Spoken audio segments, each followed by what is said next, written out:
Francis Ford Coppola is an Italian-American director, screenwriter, producer, and composer.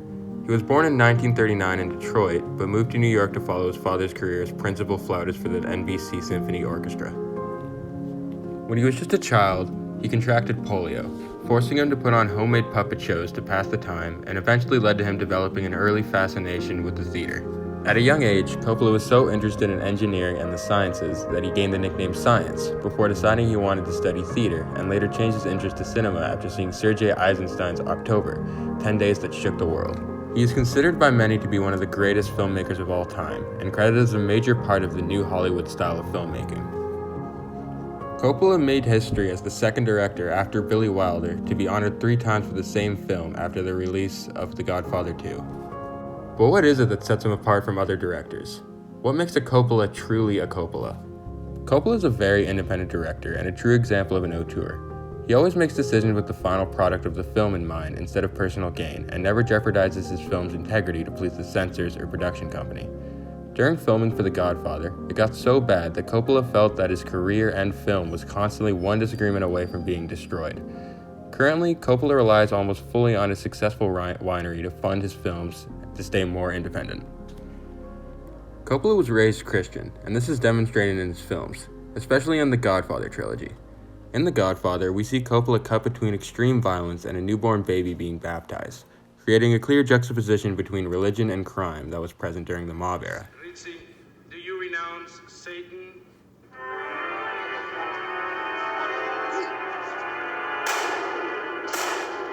I do renounce him.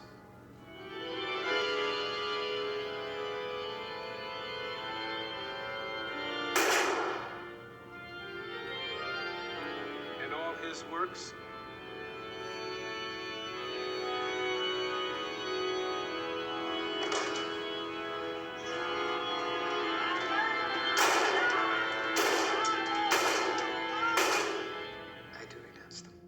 This juxtaposition is present during the whole trilogy, and almost creates a satirical view on Christianity as these men follow Christian ideals so strongly, yet they commit horrible sins throughout the entire film. The scene also demonstrates Coppola's classical mise-en-scène approach to action. The scenes don't include unrealistic or flashy fight choreography, they're only there to drive the story and reveal more about Michael's character. The killings are quick and simple, but most importantly they're cold, which falls perfectly into Coppola's directorial style. Coppola doesn't try to warm his audience's heart with cheerful stories or misleading messages. Even his approach to family is cold. Coppola has always had a very strong bond with his family. He even casted his daughter for a role in The Godfather. He even credited the main reason for directing The Outsiders as being his love for his own children. The Outsiders is far from a cheerful family movie, however. It tells the story of 2 young gangs, the Greasers and the Socias, as hostilities rise between the 2 gangs after a member of the Greasers, Johnny, kills a member of the Socias. By the end of the film, the Greasers suffer many losses, and are left with the realization that all they have left is each other. It's a bittersweet story about how we can't always control what happens to us, but we can always choose who we surround ourselves with and who we call family. Through this film, Coppola demonstrates how a film doesn't need to be cheerful start to finish to give a strong and hopeful message. It doesn't even need a happy ending. It's through the Greasers' loss and hardship that they finally learn to appreciate and treasure each other. A common theme in Coppola's films are flawed yet ambitious characters. His characters are often introduced with some crippling condition or burden that they must fight through to reach an almost impossible or strenuous goal. I believe this is best demonstrated through his film Apocalypse Now, where Captain Willard must hunt down a rogue special forces sergeant through the vast Vietnamese jungle and deal with his army of natives who see him as a god, all while dealing with his crippling PTSD and anxiety with only the help of a handful of men at his command. Coppola's films rely heavily on classical Hollywood mise-en-scène. It doesn't include fancy, expensive sets unless they attract to the story or the development of the characters.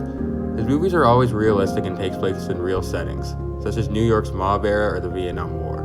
He doesn't rely on fantasy to intrigue his audience, he does it with the story. Another common Coppola trope is characters forced to make decisions without any clear, morally correct answer, usually leading to a decision favoring the lesser of 2 evils. This is seen most prominently in The Godfather, as Michael must choose to either embrace his family's long-standing life of crime or turn his back on them in their time of need, although in the end he chooses to help his family, driving home Coppola's familial ideals in his real life. Coppola is very similar to the director Sam Mendes, who we covered in this course. Similar to Coppola, Mendes explores familial bonds and tension with American Beauty, the effects on individual soldiers and their mental health during war with 1917 and Jarhead, and demonstrates an intrigue in gangster films with Road to Perdition. Both directors also approach films with a cold and unforgiving tone, yet commonly end with some moral and hopeful message. Overall, Coppola is a very interesting director who always puts the quality of his work above all else to deliver a masterpiece of cinema every time he directs a film.